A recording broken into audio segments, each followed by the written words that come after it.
एक गांव में जानकी नामक एक गरीब विधवा अपने बेटे सूरज के साथ रहती थी। पति के गुजर जाने के बाद जानकी घरों में चौका बर्तन करके अपना परिवार चला रही थी। जानकी सदैव भगवान की पूजा किया करती थी। उसके घर में ब्रह्मा, विष्णु, महेश त्रिदेवों की एक फोटो थी, जिसके आगे वो हर सुबह उठकर दीपक जलाया करती थी और नियम पूर्वक जो भी रूखा सूखा बना थी वो भोग लगाकर ही खाती थी। सूरज था तो छोटा, पर समझदार बहुत था। वह अपनी माँ को अक्सर ऐसा करते देखता था। माँ, तुम भगवान की पूजा क्यों करती हो? इसलिए बेटा, ताकि भगवान हमें हर मुसीबत से बचाएं। माँ, क्या भगवान हमें सारी मुसीबतों से बचा लेते हैं? हाँ बेटा, भगवान हमारी हर मुसीबत में रक्षा करते हैं। अपनी माँ से बातें करते करते सूरज सो जाता है। अगले दिन जानकी काम पर चली जाती है। एक दिन सूरज की तबीयत खराब थी, पर वो दवाई खाने के लिए लगातार मना कर रहा था। सूरज बेटा, अगर दवाई नहीं खाओगे तो कैसे ठीक होगे? माँ, तुम ही तो कहती हो कि भगवान हमें सारी मुसीबतों से बचा लेते हैं, तो वो मुझे ठीक कर देंगे। मैं दवाई नहीं खाऊंगा, दवाई बहुत कड़वी होती है। अरे तुम्हें नहीं पता कि भगवान जी ने तो मुझे ये दवाई दी है कि इसे सूरज को खिला देना, उसके बाद वो बिल्कुल ठीक हो जाएगा। वो देखो, दवाई की पुड़िया भगवान के मंदिर में रखी है ना, और उन्होंने साथ में कटोरी में चीनी भी रखी है। अगर तुम्हें दवाई कड़वी लगे तो मैं तुम्हें चीनी खिला दूं। वो देखो। क्या सचमुच भगवान जी ने ये दवाई दी है? ठीक है, फिर तो मैं ये दवाई खा लूंगा। माँ, मुझे वो वाली चीनी भी दो। हे ईश्वर, मुझे क्षमा करना। मैंने आपका नाम लेकर सूरज को दवाई खिलाई है। मैं जानती हूँ आप मेरे बच्चे को जल्दी ठीक कर दोगे। हे पालनहार, हे ब्रह्मा, विष्णु, महेश, आपकी सदा ही जय हो। दवाई खाकर सूरज ठीक हो जाता है। माँ, भगवान जी की दवाई से तो मैं बिल्कुल ठीक हो गया। मुझे बहुत जोरों से भूख लगी है, मुझे दाल चावल खाने हैं। माँ, अच्छा बेटा, आज मैं तेरे लिए दाल चावल ही बनाऊंगी। जानकी उस दिन सूरज के लिए दाल चावल बनाती है। जानकी भगवान को भोग लगाकर सूरज को खाना देने ही लगी थी कि तभी गांव का मुखिया आ जाता है। जानकी, कर्जे के बाकी बचे हुए रुपए तो कब तक लौटाएगी? तूने अपने पति की बीमारी के लिए मेरे से 5,000 रुपए लिए थे, जो अब ब्याज के साथ 15,000 हो चुके हैं। मुखिया जी, आप चिंता मत करो, मुझे कुछ महीनों की मोहलत और दे दो, मैं आपका सारा कर्जा चुका दूंगी। ठीक है, 15 दिन बाद 5,000 रुपए दे देना। बाकी के बचे हुए पैसे 2-3 महीने के अंदर लौटा दे। इतना कहकर मुखिया वहां से चला जाता है। जानकी परेशान हो जाती है कि वो इतनी जल्दी रुपए कहाँ से लाएगी। जानकी घरों में काम करती थी, वहां से भी एडवांस रुपए मांगती है, पर पहले ही वो महीने के पैसे ले चुकी थी, इसलिए मालकिन ने एडवांस देने के लिए भी मना कर दिया। नहीं नहीं जानकी, ऐसे काम नहीं चलता। तुम्हें तो पता ही है सेठ जी पूरे महीने के पैसे एक साथ देते हैं। अब मैं तुम्हें एडवांस में पैसे दे दूंगी तो मुझे भी तो पूरे टाइम घर का खर्च चलाना है। सेठ जी शहर गए हुए हैं, पीछे से मुझे भी तो पैसों की जरूरत है, और वैसे भी मैं तुझे महीने के पैसे पहले ही दे चुकी हूँ। कोई बात नहीं मालकिन, आप परेशान मत हो। ऐसे ही कुछ दिन तक जानकी परेशान रहती है। वो कुछ भी नहीं समझ पा रही थी कि आखिर वो चौधरी का कर्ज कैसे चुकाए। एक दिन जानकी त्रिदेव की मूर्ति के आगे बैठी रो रही थी। हे प्रभु, मैं क्या करूं, मुझे कुछ समझ नहीं आ रहा। चौधरी साहब कल मेरे से कर्जे के 5,000 रुपए मांगने आ जाएंगे, पर मेरे पास उनको देने के लिए बिल्कुल भी पैसे नहीं है। अगर मैंने उन्हें पैसे नहीं दिए तो ये घर खाली करना पड़ेगा हमें, वो हमें यहाँ से निकाल देंगे। मेरी सहायता करो प्रभु, मेरी सहायता करो। माँ, तुम रो मत। तुम ही तो कहती हो कि भगवान हमारी हर मुसीबत से रक्षा करते हैं। देखना, वो हमें भी इस मुसीबत से निकाल देंगे। पर जब मुखिया पैसे लेने के लिए आया तो जानकी के पास पैसे नहीं थे। मुखिया ने उसे खूब खरी खोटी सुनाई। जानकी, मैंने तुझसे कहा था कि तू कर्जे के 5,000 रुपए तैयार रखना, पर तूने ऐसा नहीं किया। कल दोपहर तक अगर तूने मेरे पैसे नहीं लौटाए तो मैं तुझे पुलिस के हवाले कर दूंगा, समझी? मुखिया जी, आपको पता भी है हमारी मदद करने के लिए भगवान जी आने वाले हैं। वो आपके सारे पैसे चुका देंगे। सही है, सही है। बच्चे को भी बहला फुसला रखा है कि भगवान आएंगे, भगवान आएंगे। देखता हूं कल कौन से भगवान मेरे पैसे चुकाने आने वाले हैं। जानकी रोने लगती है। सूरज भगवान त्रिदेव के पास जाता है और उनसे कहता है, भगवान जी, माँ कहती है कि आप मुसीबत में हमेशा सहायता करने के लिए आते हो। कल मुखिया जी माँ को पुलिस के हवाले कर देंगे। आप उससे पहले आ जाना, मैं आपका इंतजार करूंगा। सूरज भगवान के आगे रोने लगता है और उसकी दर्द भरी पुकार ब्रह्मा विष्णु महेश तक पहुंचती है। हे नारायण, महादेव, मासूम सूरज की करुण पुकार सुनकर मेरा हृदय द्रवित हो गया है। ब्रह्मदेव, सूरज हमें मदद के लिए पुकार रहा है। जानकी ने सदैव हमारी पूजा और अर्चना की है। अब समय आ गया है कि हम जानकी को उसकी पूजा का फल दें। अब दोनों सत्य कह रहे हैं। जब भी कोई भक्त हमें सच्चे हृदय से पुकारता है तो हम तीनों उसकी सहायता के लिए अवश्य जाते हैं और समय आने पर हम तीनों अपनी भक्त जानकी की सहायता के लिए अवश्य जाएंगे। अगले दिन मुखिया अपने पैसे लेने के लिए जानकी के पास आता है। पुलिस भी मुखिया के साथ थी। इंस्पेक्टर साहब, जानकी मेरे पैसे नहीं लौटा रही है। इसने मेरे 15,000 रुपए कर्जा चुकाना है, जिसमें से इसने अब तक 1 रुपए का कर्जा भी नहीं चुकाया है। अब आप ही बताइए मैं क्या करूं? देखिए जानकी जी, मुखिया जी ने आपके खिलाफ रिपोर्ट लिखाई है, इसलिए आपको हमारे साथ पुलिस स्टेशन चलना होगा। या तो आप इनके कर्जे में से 5,000 रुपए अभी दे दो, वरना हमें आपको पुलिस स्टेशन ले जाना ही होगा। मुखिया जी, कुछ दिन की मोहलत और दे दो। आप तो जानते ही हो मेरी कितनी परेशानी चल रही है। सूरज के बापू के गुजर जाने के बाद घर का किराया, घर खर्च के पैसे सब घरों में काम करके ही निकाल पाती हूँ। मैं आपको वादा करती हूँ कुछ दिनों में आपको पैसे दे दूंगी। नहीं नहीं इंस्पेक्टर साहब, मुझे इस पर विश्वास नहीं है। ये आज भी मुझे टाल रही है। न जाने कभी मेरे पैसे दिए बिना गांव छोड़कर भाग गई तो मैं कहां ढूंढूंगा इसको फिर। आप इसे बोलो मेरे पैसे अभी दे। पुलिस अंकल, अभी भगवान जी आते ही होंगे, वो आपके सारे पैसे दे देंगे। आप मेरी माँ को मत ले जाओ। रे आगे से हटो बेटा। चलिए बहन जी, हमारे साथ पुलिस स्टेशन चलिए। अभी इंस्पेक्टर साहब जानकी को लेकर जा ही रहे थे कि तभी 3 व्यक्ति वहां आ जाते हैं। रुकिए इंस्पेक्टर साहब, आप जानकी को कहीं नहीं ले जा सकते हैं। चौधरी साहब के पैसे हम दे देंगे। ये लीजिए चौधरी साहब, आपके कर्जे के पूरे 15,000 रुपए। इंस्पेक्टर साहब, अब आप जानकी को छोड़ दीजिए। वैसे मैंने आपको पहचाना नहीं। आप जानकी के रिश्तेदार हैं क्या? देखने में तो आप बड़े व्यापारी लग रहे हैं। ये भगवान जी हैं। मैं जानता था भगवान जी हमारी मदद को जरूर आएंगे। बच्चा मासूम है। मुझे क्या, मुझे तो अपने पैसों से मतलब था, वो मुझे मिल गए। चौधरी और पुलिस वहां से चले जाते हैं। मैंने आपको पहचाना नहीं। आप आज मेरे लिए ईश्वर का रूप बनकर आए। आप कौन हैं? कृपया अपना परिचय दीजिए।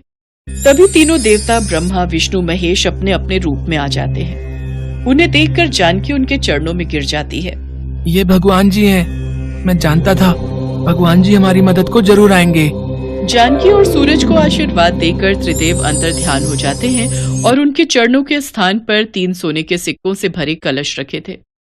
जानकी के ऊपर ब्रह्मा विष्णु महेश की कृपा हो जाती है और त्रिदेव का चमत्कार उसके जीवन को खुशियों में बदल देता है। जानकी उस गांव को छोड़कर दूसरे गांव में चली जाती है और वहां जाकर नई जमीनें खरीदकर खेतीबाड़ी का काम शुरू करती है। सूरज को पढ़ने लिखने के लिए वो स्कूल में डाल देती है। जानकी अक्सर मंदिरों में भंडारा भी करवाने लगी। उसने अपने जैसे बहुत से गरीबों की मदद की, उन्हें रोजगार दिया। जानकी का अब एक ही सपना था कि वो अपने बेटे सूरज का भविष्य उज्जवल बनाए।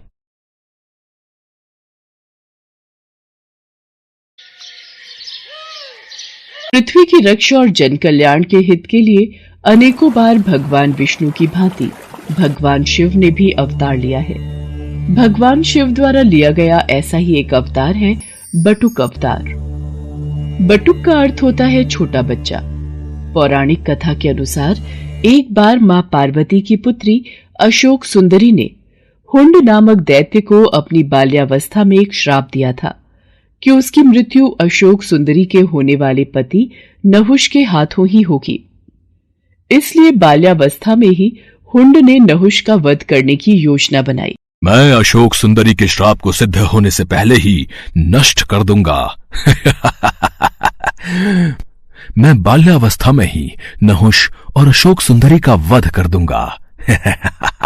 मुझे ये बात माताश्री को बतानी होगी। माताश्री, माताश्री, आप कहाँ हो? मेरा हृदय व्याकुल हो रहा है। क्या हुआ अशोक सुंदरी? आप इतनी घबराई हुई क्यों हो पुत्री? माताश्री, हुंड राक्षस नहुष को मारने के लिए निकल चुका है। वो नहुष का वध करने वाला है। उसको रोक लीजिए माताश्री, नहीं तो अनर्थ हो जाएगा। हुंड राक्षस की इतनी हिम्मत कि वो नहुष की हत्या करने का साहस कर बैठा। आज हुंड दैत्य को मेरे हाथों से कोई नहीं बचा सकता। देवता, ऋषि, मुनि सब हुंड के प्रकोप से तंग आ चुके हैं। अब मुझे उसका संहार करना ही होगा। देखते ही देखते मां पार्वती मां काली के रूप में आ जाती हैं। उनका क्रोध बढ़ रहा था। वो हाथों में खड्ग लिए हुंड के वध के लिए निकल पड़ती हैं। किंतु यदि वो हुंड का वध कर देती तो वो प्रकृति के खिलाफ हो जाता, क्योंकि हुंड दैत्य का वध नहुष के हाथों ही लिखा था। इसलिए मां काली को रोकना जरूरी था। पर उनके क्रोध को कौन रोकेगा, यही समस्या थी। नारायण नारायण। प्रभु, माँ काली तो क्रोध में आकर हुंड का वध करने निकल चुकी हैं। अब इनके क्रोध को कौन शांत करेगा, कौन इन्हें रोकेगा? आप सही कह रहे हैं देवर्षि नारद। मां काली को यदि रोका नहीं गया तो अनर्थ हो जाएगा। अब तो सिर्फ महादेव ही उनके क्रोध को शांत कर सकते हैं। जिस प्रकार उन्होंने पहले भी कई बार मां काली के मार्ग में आकर उनके क्रोध को शांत किया है।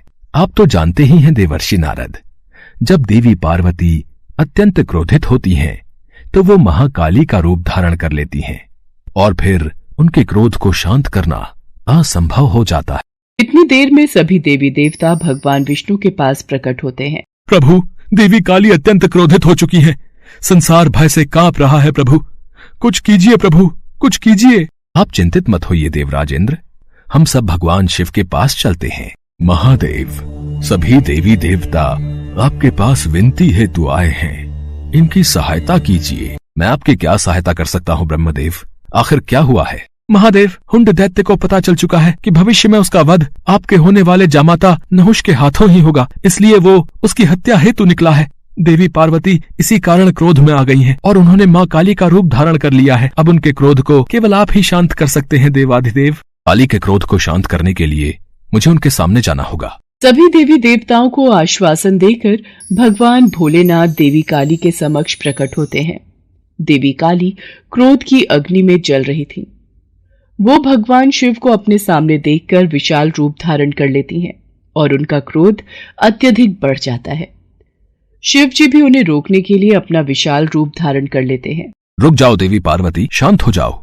नहीं, अब मेरा क्रोध तभी शांत होगा जब मैं हुंड दैत्य का वध करूंगी। देवी पार्वती, यदि आपने हुंड का वध कर दिया तो हमारी पुत्री अशोक सुंदरी द्वारा दिए गए उस श्राप का क्या होगा? वो श्राप व्यर्थ जाएगा। आप उस श्राप की मर्यादा को कैसे भंग कर सकती हो?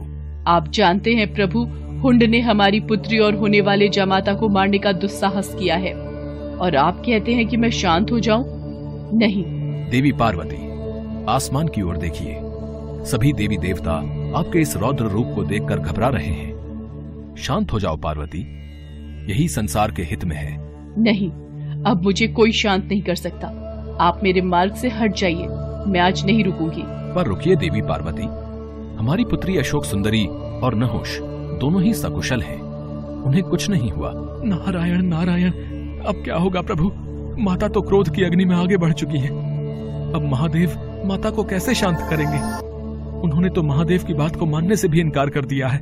देवर्षि नारद, भगवान शिव के होते हुए हमें चिंता करने की कोई आवश्यकता नहीं है। वो देवी काली के क्रोध को शांत अवश्य करेंगे, आप निश्चिंत रहिए। माँ काली क्रोध में आगे बढ़ती जा रही थी। तभी उन्हें एक बालक के रोने की आवाज सुनाई दी। वास्तव में वो बालक कोई और नहीं बल्कि महादेव का ही अवतार था, जो हूबहू दिखने में महादेव की तरह ही था। अपने बाल रूप में महादेव रोए जा रहे थे। उनका रोना बंद नहीं हो रहा था। लगातार रोते बच्चे की आवाज को सुनकर माँ काली रुक जाती है। बच्चे का रोना माँ काली से देखा नहीं गया। वो उस बालक के पास जाती है। छोटे से बालक को रोता हुआ देख माँ काली से रहा नहीं जाता और वो उस बालक को गोद में उठा लेती है। ये बालक क्यों रो रहा है? ये बालक तो चुप ही नहीं हो रहा। लगता है मेरे इस रूप को देखकर ये डर रहा है। मुझे अपने वास्तविक रूप में आ जाना चाहिए। बालक की करुण आवाज को सुनकर माँ काली अपना क्रोध भूल जाती है और वो अपने वास्तविक रूप में आ जाती है और बच्चे को खिलाने लगती है। बालक भी चुप हो जाता है।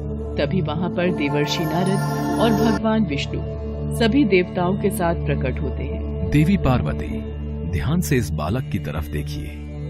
आपके क्रोध को शांत करने के लिए ही महादेव ने इस बालक का रूप धरा है। और ये जो रो रहे थे वो इनकी पीड़ा थी। ये जानते थे कि आप इस समय अत्यंत दुखी हैं और आपने अपने क्रोध को और आपने अपने दुख को क्रोध में परिवर्तित कर लिया है। और क्रोध विनाशकारी होता है, ये तो आपको परिचित है देवी पार्वती। इसलिए आपके क्रोध को शांत करने के लिए ही महादेव ने इस बालक का रूप धरा था। आज ये सिद्ध हो गया कि अत्यंत क्रोध को अत्यंत प्रेम भाव से ही शांत किया जा सकता है। महादेव आज से आपके इस बाल रूप को बटुक अवतार के रूप में जाना जाएगा। सभी देवी देवता भगवान शिव और माता पार्वती पर फूलों की वर्षा करने लगे। उस दिन से भगवान शिव के बटुक अवतार को भक्तगण पूजने लगे।